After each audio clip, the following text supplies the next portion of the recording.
겨울철, 추워진 날씨에 감기 환자만큼 증가하는 질환이 있습니다.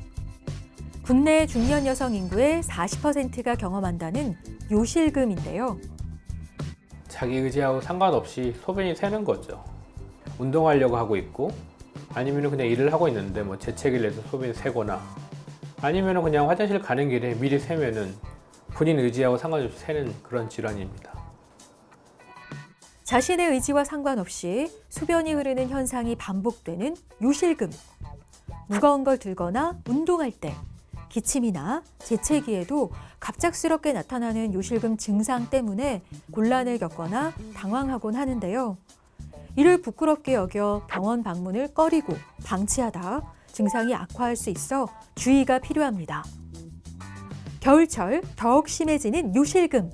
어떻게 치료하고 관리해야 하는지 온에어 닥터스에서 알아봅니다.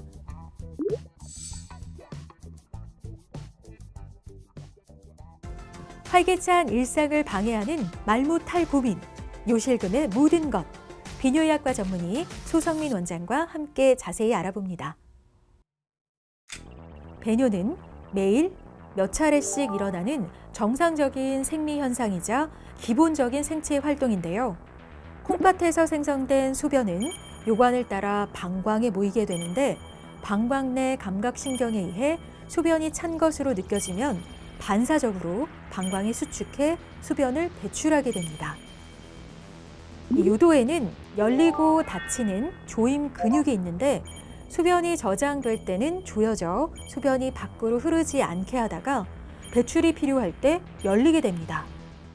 요실금은 소변을 조절하는 근육이 여러 가지 이유로 약해지거나 손상돼 자신의 의지와 무관하게 소변이 흘러나오는 증상을 말하는데요.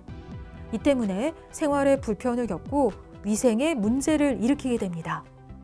예전에 비해서 나이를 먹거나 나이를 먹으면서 여성에서 특히 이제 폐경이 오고 근육이 약해지는 거죠. 그리고 살이 찌거나 그리고 출산하면서 약해지거나 그 원인도 많고요.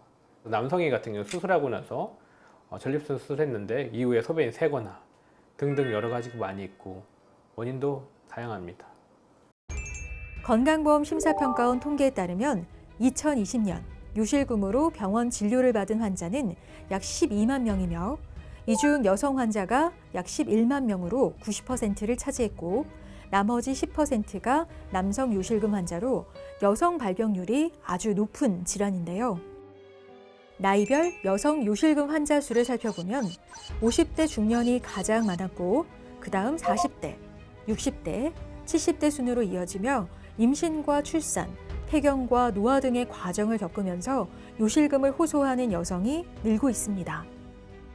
젊은 여성에서 점점 이제 복합성 요실금이 막 증가를 해요. 그 다음에 중년 여성에서 복합성 플러스 과민성 방광이 막 증가를 해요. 그러다가 마지막에 노인성 여성에 가면은 완만하게 과민성 방광 현상이 더 늘어나는 거죠. 그러니까 왜냐하면 젊은 여성에서부터는 활동이 많으니까 그렇고 중년 여성까지 그렇고 그 다음에 활동이 적어지면서 방광 예민도가 올라가니까 유병률이 그렇게 바뀌는 거긴 해요. 요실금의 경우 날씨의 영향을 많이 받는데요. 요즘같이 갑자기 추워지는 겨울철은 방광에 자극이 가해지고 급격한 온도 변화로 방광이 지나치게 수축하면서 요실금 증상도 심해지게 됩니다. 더 빈번히 나타나는 요실금 증상에 비뇨의학과를 찾는 환자가 증가하게 되는데요. 겨울이 되면은 당연히 이제 추워지면서 방광 예민도가 올라가죠. 그러면서 이제 교감신경이 올라가면서 방광이 이제 수축력이 막 올라가고 그 다음에 본인과 의지와 다르게 소변이 자주 마렵고 자주 마려운 이유는 자체가 여름보다는 소변량이 더 많아지죠. 왜냐하면 여름에는 땀이나 이런 걸로 많이 나갔는데 겨울 되니까 오로지 소변으로 나가니까 소변량이 많아지면서 그런 소변이 자주 마렵거나 요실금이 올 수 있는 환경이 되는 거죠. 복압을 올리는 상황, 복압 올리는 경우는 무거운 걸 들거나 아니면 쪼그리가 앉는 일이 오래 하거나 이런 상황들이 복압을 올릴 수 있는 상황인 거죠. 그리고 이제 같은 자세로 오래 앉아 있거나 이런 경우에도 배에 압력이 올라가고 그 다음에 예민도도 올라가고 그러면은 계속 그런 골반의 압력이 올라가니까 과민성 방광이 생길 확률이 높아지는 거죠. 요즘 부쩍 심해진 요실금 증상 때문에 곤란을 겪거나 당황할 때가 많다는 50대 여성. 평소에 외출을 할 때도 화장실도 찾게 되고, 그리고 커피나 이런 걸 마셨을 때 뭐 1시간에 한 번씩 화장실 가게 된다던가. 그래서 좀 어떻게 보면 일상생활이 너무 좀 지장이 많아서 찾게 됐습니다. 그럼 뭐 병원에 오신 첫 번째 이유가 어떤 거였죠? 일단은 저녁에 소변을 못 참아서 일어나서 수면의 질이 너무 떨어지고요. 그리고 화장실을 가려고 마음 먹으면 벌써 이제 마려운 느낌. 네네, 마려운 느낌이 들면서 낯선 곳에 가도 네네네. 화장실부터 찾게 되고 네네네. 불안하게 되고. 네. 낮에는 몇 번 정도 보세요? 몇 시간마다? 한 두세 시간? 이제 뭐 커피나 이런 걸 좀 마실 때는 정말 1시간 간격으로 볼 때도 있고요. 네. 하루 8회 이상, 자다가 2회 이상 소변을 보거나 소변을 봐도 개운하지 않고 소변을 볼 때 통증이 있는 경우, 하복부에 항상 불쾌한 느낌이 있거나 소변을 보고 싶을 때 참지 못하는 경우, 찬물에 손을 담그거나 관계 시 소변이 나오는 등 불편한 배뇨 증상이 있다면 요실금을 의심해 봐야 합니다. 요실금은 이제 크게 이제 복압성 요실금, 그다음에 절박성 요실금, 두 가지가 혼합된 혼합성 요실금, 뭐 일류성 요실금 이런 게 있는데요. 복압성 요실금은 폐에 압력이 올라오는 상황을 말하는 거죠. 폐에 압력이 올라오는 상황은 당연히 기침이나 재채기 이런 거 할 수 있는 경우고, 그다음에 뭐 뛰거나 운동하거나 그런 경우도 생길 수 있고, 절박성 요실금 같은 경우에서는 본인의 의지와 상관없이 자꾸 소변이 가다가 화장실 가는 게 새는 거죠. 그다음에 자주 보는 이런 것도 과민성 방광에 속하는 거지만은 그런 것들도 이런 절박성 요실금의 원인이 될 수도 있는 거죠. 그다음에 이제 그런 게 이제 섞여져 있는 혼합성 요실금, 복압성도 있으면서 절박성이 있는 경우가 많은데, 일류성 요실금은 뭐 일반적으로 이제 그 방광의 용적을 넘어서면서 새는 경우가 많이 있죠. 배뇨 문제를 일으키는 요실금과 과민성 방광. 특별한 원인 없이 빈뇨, 절박뇨, 야뇨 등 갑작스런 요일을 느끼는 과민성 방광은 요실금 증상과 동시에 나타나는 등 깊은 연관이 있는데요. 혼합성 요실금과 절박성 요실금은 과민성 방광의 원인이 됩니다. 막대 불고 후 크게 불어주세요. 요실금 등 배뇨장의 원인을 판별하는 요역동 검사. 컴퓨터화된 기구로 요속과 방광, 요도 복부의 압력을 측정해 진단에 도움을 줍니다. 환자분과 이야기하면서 문진이 가장 첫 번째가 가장 우선이죠. 어느 때 나는 소변이 샌다, 뭐 할 때 샌다, 이런 게 되게 중요하죠. 더 붙여서 이제 초음파도 볼 수 있고 소변 검사도 하고 방광 내시경도 볼 수도 있고 그 외에 여러 가지 검사를 할 수 있지만은 앞에 말했던 문진이 가장 중요하고 병력 정치가 가장 중요하죠. 이후에 이제 배뇨일기 이런 걸 적어오라고 할 수도 있어요. 과민성 방광이라는 질환이 있는데 이런 거는 이제 빈뇨, 야간뇨, 절박뇨 이런 게 있어요. 그러면서 이제 절박성 요실금이 오는 질환인데, 과민성 방광과 이런 요실금 질환하고 잘 구분이 돼야 되는 이유는, 과민성 방광 질환은 수술로 해결하는 게 보다는 생활 습관을 바꿔줘야 되고 약물도 복용하면서 이렇게 돼야 되는 거고, 그리고 복압성 요실금은 수술로 해결해야 되는 경우가 많이 있기 때문에 둘 질환을 잘 구분해서 치료를 해야 되는 경우죠. 요도압을 보니까 보통 한 지금 30일 정도 나왔기 때문에 본인이 생활하는 데서는 그렇게 기침하고 재채기를 세지 않는다면 이건 과민성 방광에 속하는 절박성 요실금이에요. 그래서 수술로 해결할 건 아니고 저장하는 기간 동안에 잘 참고 할 수 있는 그런 게 되게 중요하죠. 비수술적 치료에는 약물 치료, 그 다음 행동 치료, 생활 습관을 바꿔주는 그런 치료 이런 게 있고요. 거기에 덧붙여서 이제 바이오 피드백이라고 해서 본인이 힘을 주면 그래프가 올라가고 내려가는 거를 눈으로 보면서 하는 케겔 운동 이런 게 있고, 그 다음에 자기장 치료 등이 있습니다. 절박성 요실금 치료에 효과적인 바이오 피드백 치료. 네, 허리에 벨트 하나 채워주시고요. 골반적 근육 강화 운동 시작하겠습니다. 골반적은 운동의 수축 여부를 모니터로 파악해 요실금은 물론 과민성 방광 치료에 도움이 됩니다. 자기장을 이용한 체외 자기장 치료. 근육을 수축하고 혈액순환을 좋게 해 약해진 골반 저근과 신경세포의 기능을 강화해 요실금 치료에 도움이 됩니다.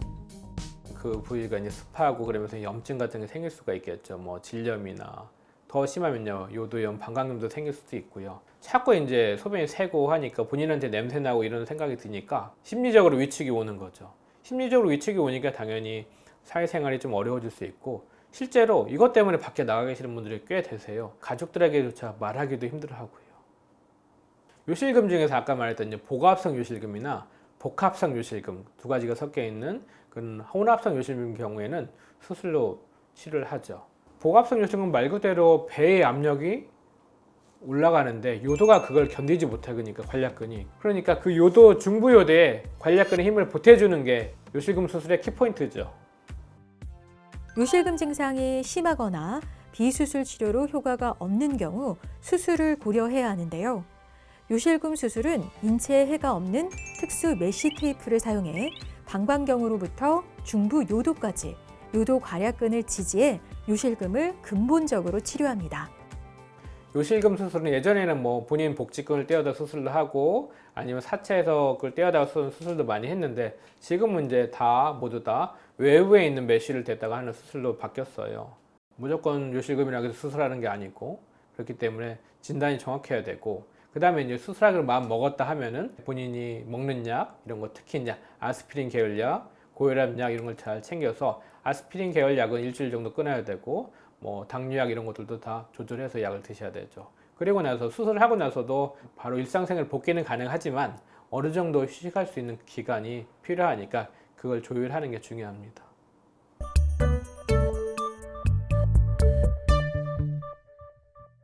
요실금은 완치가 어렵다는데 정말 그런가요? 아니에요. 복합성 요실금 같은 경우에는 수술하면은 그 다음날부터 소변이 안 새는 경우가 많아요.